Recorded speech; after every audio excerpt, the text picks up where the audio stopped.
SOG પોલીસે operation Rambo અંતર્ગત ઘાતક હથિયારો લઈ ફરતા આરોપીને ઝડપી પાડ્યા.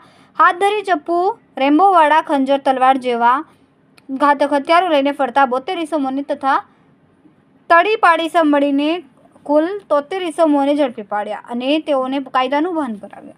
આરોપીઓ પાસેથી સુરત શહેર એસઓજી પોલીસ દ્વારા 73 જેટલા રેમ્બો છરા, તલવાર, ચપ્પુ, ખંજર જેવા હથિયારો પણ કબજે કર્યા.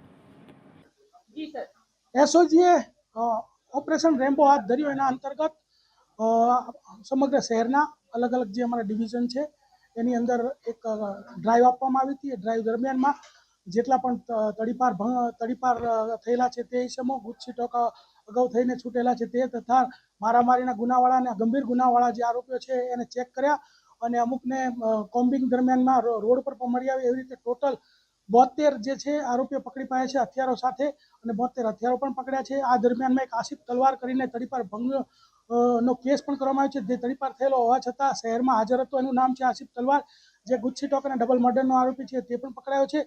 તદ ઉપરાંત એક ડિંડોલીનો મારામારીનો ગુનો છે, જે સ્ટેબિંગનો ગુનો હતો, એનો આરોપી છે અરબાન આલમ ખાન પઠાણ, તે પણ પકડાયો છે અને આ રીતે જે છે કાર્યવાહી કરવામાં આવેલ છે.